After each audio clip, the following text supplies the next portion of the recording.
Itu hidup dalam pengampunan. Hidup dalam pengampunan, saya minta mari kita baca di dalam Injil Matius pasal yang keempat, pasal yang ke-6 ayat 14 dan ayat yang ke-15. Injil Matius pasal 6 ayat 14 dan ayat yang ke-15. Begini bunyinya, karena jikalau kamu mengampuni kesalahan orang, Bapamu yang di sorga akan mengampuni kamu juga. Tapi jikalau kamu tidak mengampuni orang, Bapamu juga tidak akan mengampuni kesalahanmu. Jadi ada satu timbal balik ya antara pengampunan dan diampuni. Kita hidup di dalam pengampunan. Kita diampuni oleh Tuhan, kita mengampuni orang lain. Kita mengampuni orang lain, kita diampuni oleh Tuhan. Mana yang lebih dulu? Jawabnya adalah mana lebih dulu telur sama ayam. Ya, kita mengampuni karena kita diampuni. Kita diampuni karena itu harus mengampuni. Kalau tidak, Bapamu yang di surga tidak akan mengampuni kesalahanmu. Mari slide berikutnya. Saudara, saya pernah beberapa kali menerima ini dari orang. Apa yang saudara lihat? Seorang guru sekolah, seorang guru menaruh gambar begini kepada murid-muridnya. Muridnya bilang, saya melihat titik hitam tepat di tengah. Ya, kan semua sudah pernah baca ya. Si guru bilang, lah kamu itu yang perhatikan kok titik hitamnya. Putihnya yang begitu lebar kok kamu nggak perhatikan. Ya, klik. Jadi, nggak mau keluar. Nah, jadi ada pesan dalam ilustrasi itu. Ilustrasi itu berpesan, lihat kebaikan orang. Jangan lihat kekurangannya. Jangan lihat kesalahannya. Kebaikannya itu banyak. Abaikanlah kesalahan yang sedikit. Betul enggak? Betul, tapi itu kan pergaulan saudara, antara saya dan saudara misalnya gitu. Makin lama kita bergaul, slide berikutnya, titiknya kok makin banyak ya. Ya enggak? Titiknya yang semula baru ketemu rasanya kita bisa akrab. Setelah 2 bulan, 3 bulan, 4 bulan, kelihatan mulai banyak titik-titiknya. Terus mau diapakan? Abaikan saja. Lihat kebaikannya yang banyak. Tapi satu saat saudara akan mendapati seperti ini. Slide berikutnya. Lah, orang itu kok banyak sekali kekurangannya ya. Sana kurang, sini kurang, sini kurang. Malah bukan cuma sekedar titik, kadang-kadang noda besar. Ya enggak? Lalu mau gimana kalau begitu? Ini semua nggak bisa diabaikan. Nggak bisa diabaikan lagi. Klik coba. Ya, makin lama makin bergaul, makin banyak melihat noda-noda dan kelihatannya makin besar. Nggak bisa diabaikan lagi toh. Klik. Lalu mau bagaimana? Klik. Ya ini yang terjadi. Putus hubungan dengan kemarahan dan dengan kepahitan. Ya. Ya. Saudara, slide berikutnya. Tuhan tidak mengajar orang untuk mengabaikan kesalahan orang lain. Apa yang Tuhan minta? Mengampuni adalah salah satu ciri hidup murid Kristus. Dalam Efesus 4 ayat 22. Tetapi hendaklah kamu yang diminta adalah satu ramah, seorang terhadap yang lain, penuh kasih mesra, dan saling mengampuni sebagaimana Allah dalam Kristus telah mengampuni kamu. Bagaimana bisa ramah? Bagaimana penuh kasih mesra kalau ada banyak ganjelan? Ada banyak ganjelan. Ya. Aduh, sudah nggak bisa diabaikan lagi lah. Ternyata gembala saya itu modelnya gitu, nggak bisa diabaikan lagi. Kan begitu. Bagaimana bisa kasih ramah? Bagaimana bisa kasih mesra? Sengol jadinya. Ya, sengol jadinya. Ada terutama ini yang hubungannya akrab puluhan tahun itu suami istri. Saya sama istri saya 45 tahun. Nah, pertama kan kelihatannya sempurna. Dia lihat saya sempurna, saya lihat dia sempurna. Makin lama lu kok kayak gini, lu kok kayak gini, lu kok kayak gini kan makin lama makin banyak. Maka saya akan bilang, dulu ya kalau dia berbuat gini gitu saya sih bisa ketawa aja. Diabaikan. Tapi kalau sekarang dia berbuat begitu sedikit meledak saya. Ya, dia meledak saya. Kenapa saudara? Karena selama itu kita mempraktikkan pengabaian, bukan pengampunan. tidak ada pengampunan, tidak ada kehidupan yang ramah dan penuh kasih mesra. Lanjut slide berikutnya. Seorang yang hidupnya berfokus pada Kristus tentu akan menghidupi prinsip yang diajarkan dan dipraktekkan Yesus agar diteladani orang percaya. Kalau kita adalah murid Kristus, maka kita akan bilang, ya nggak mungkin lah mengampuni. Tuhan kita itu Tuhan yang normal, saudara. Bapak yang normal tidak akan menyuruh anaknya yang umur 3 tahun mengangkat beras sekarung. Ya toh? Maka kita bilang, bapak aneh bapak Masa anaknya umur 3 tahun disuruh gitu. Saudara-saudara, kita tidak boleh loh ngomong, ya tidak bisa. Kalau saudara bilang tidak bisa, itu berarti satu, saudara menuduh Allahmu itu tidak normal. Kalau Tuhan nyuruh karena kita bisa.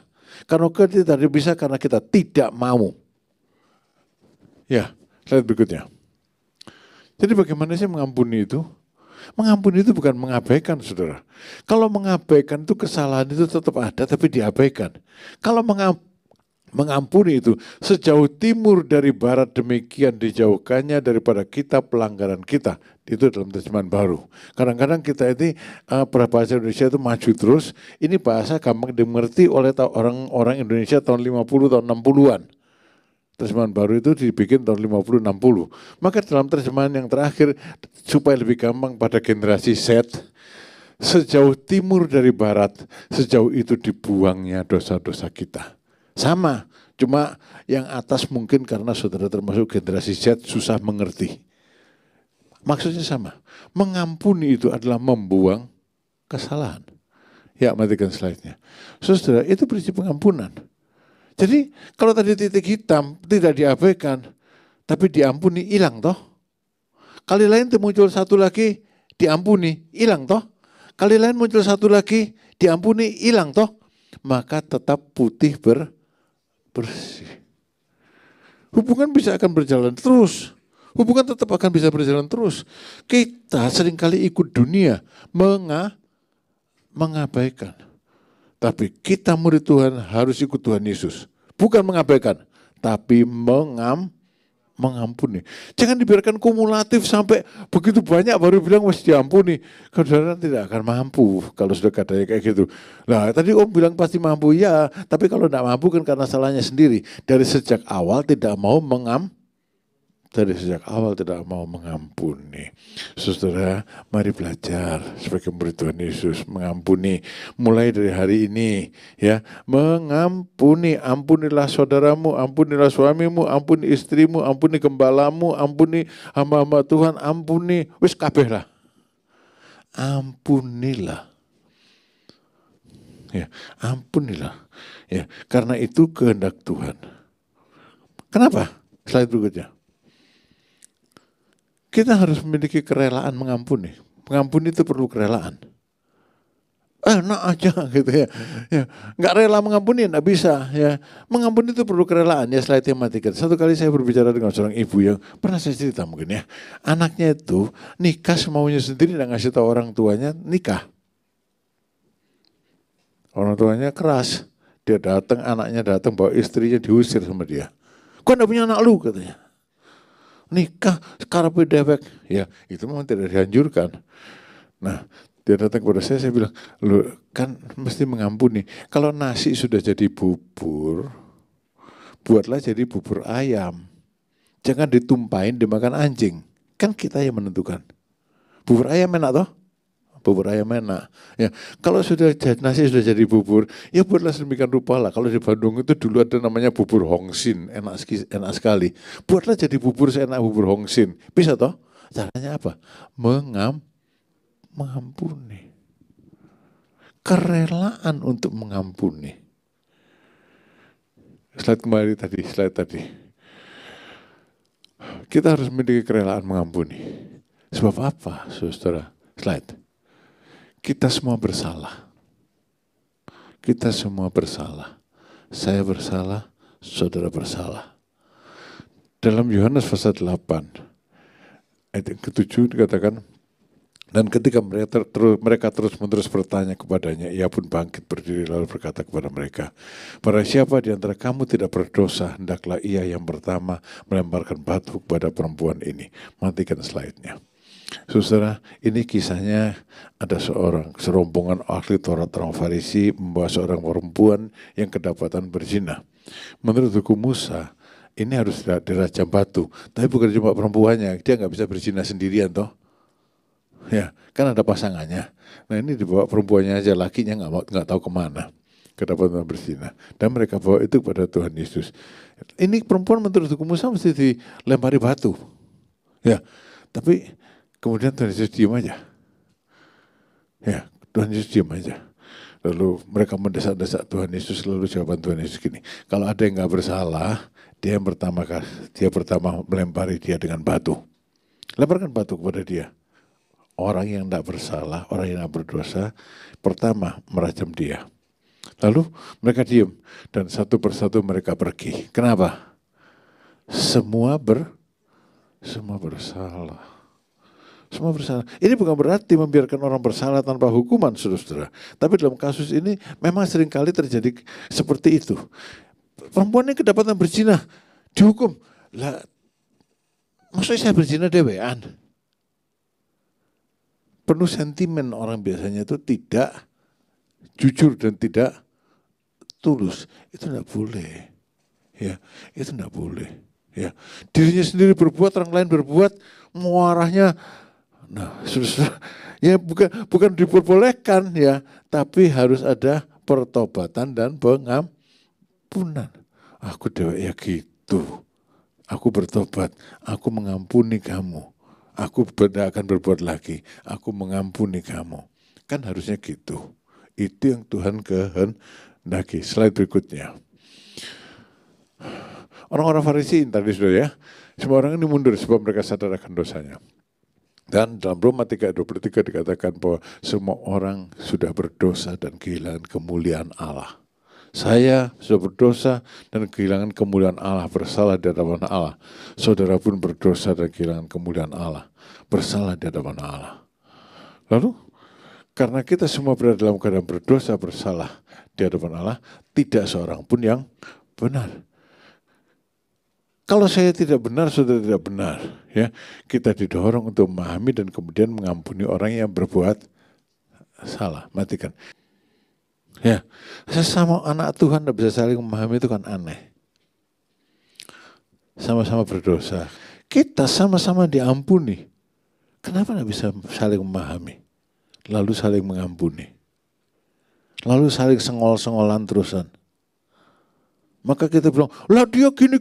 Karena itu kamu mesti mengampuni. Kan gitu. Om dia tuh kan begini. Jadi gimana? Aku mengampuni, jawabnya kan gitu. Logikanya jawabnya gitu sebagai murid-murid Tuhan. Ya, sebagai murid-murid Tuhan begitu. Ya, jadi aku mengampuni. Kenapa? Karena Tuhan menyuruh. Satu, karena Tuhan mengampuni saya. Ya, karena Tuhan mengampuni saya. Jadi saudara, mari kita belajar. Ya, mengampuni. Mengampuni berarti membuang kesalahan. Tidak mengabaikan kesalahan siapa? Kesalahan orang lain ya. Kita tuh seringkali terlalu sering mengabaikan dan mengampuni kesalahannya dewek, tapi tidak mau tahu tentang kesalahan orang. Ya, itu tidak boleh terjadi. Ya, harus mengampuni kesalahan orang, bukan diabaikan. Lanjut.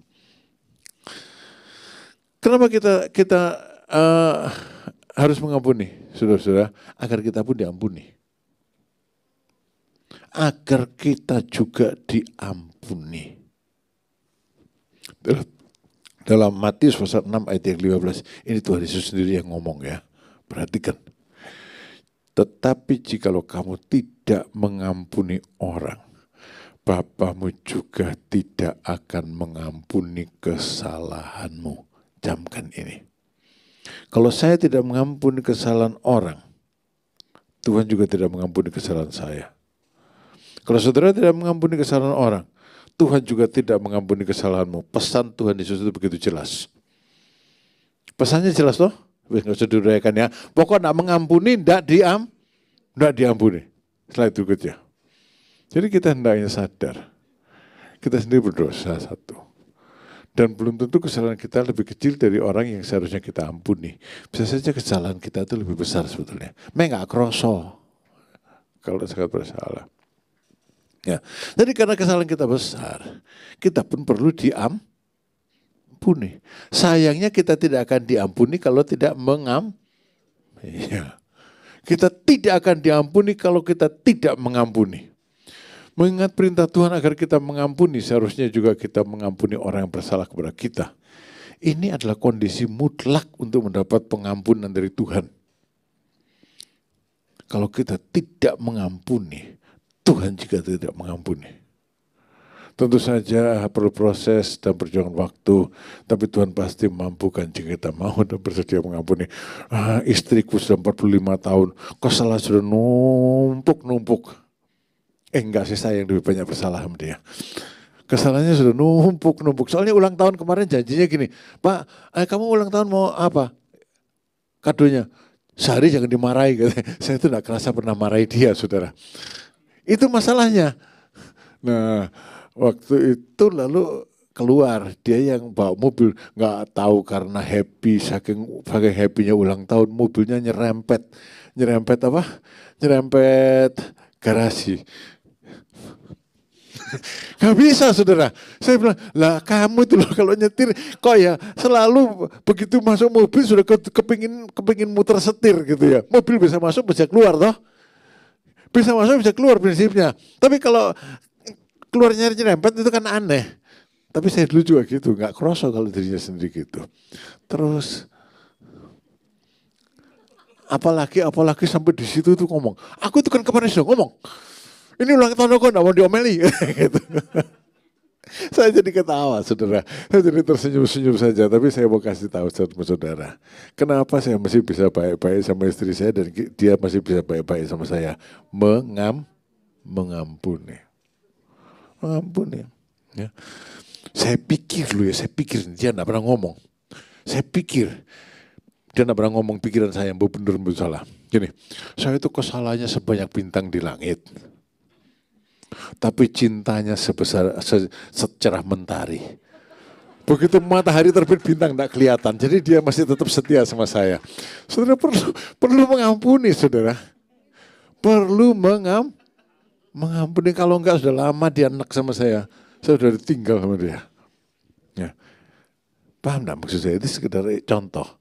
Ya, dalam hubungan kita semuanya perlu itu mengampuni. Ya, perlu proses dan perjuangan waktu. Tapi kalau tiap hari mengampuni, nggak perlu proses lagi. Karena itu kita akan lakukan. Slide berikutnya. Dan kita yang ketiga tidak mau hidup dalam hukuman. Coba dikembalikan ke slide yang kedua. Ya, agar kita pun diampuni. Lalu slide ketiga, kita tidak mau hidup dalam hukuman. Orang berdosa itu dihukum.